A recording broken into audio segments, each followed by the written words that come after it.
श्री कालभैरवाष्टक।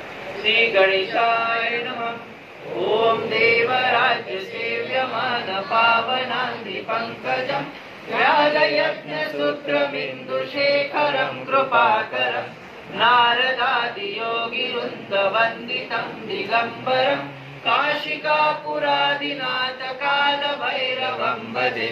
भानुकोटिभास्करं भवाब्धितारकं परं नीलकण्ठमिस्थितार्थदायकं त्रिलोचनं कालकालमम्बुजाक्षमक्षशूलमक्षरं काशिकापुरादिनाथ कालभैरवं भजे।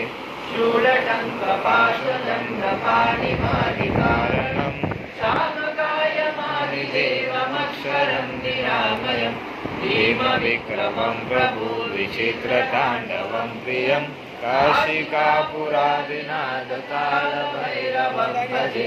मुक्तिमुक्तिदायकं सशस्त्रचारविग्रहं भक्तवत्सलं शिशं समस्य लोकविग्रहं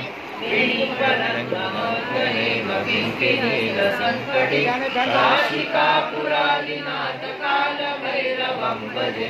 धर्मसेतुपालकं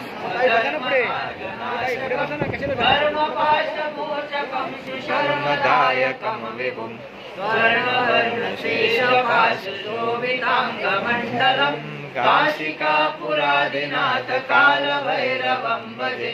रत्नपादुका प्रभाभिरामपादयुग्मकं नित्यमद्वितीयमिष्टदैवतं निरञ्जनं कृत्यदर्पणाशनं करालदष्टमोक्षणं काशिकापुरादिनाथ कालभैरवं भजे।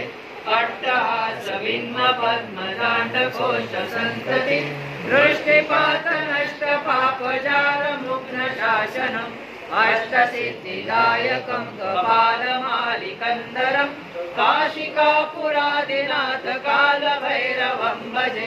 भूतसङ्गनायकं विशालकीर्तिदायकं काशीवासलोकपुण्यपापशोधकं विभुं नीतिमार्गकोविदं पुरातनं जगत्पति काशिकापुरादिनाथ कालभैरवं भजे।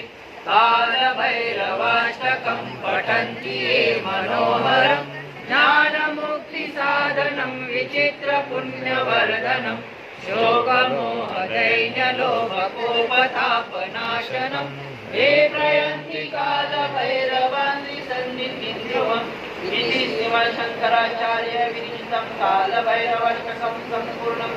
श्री स्वामी समर्थ गुरुमाऊली चरणार्पणम्।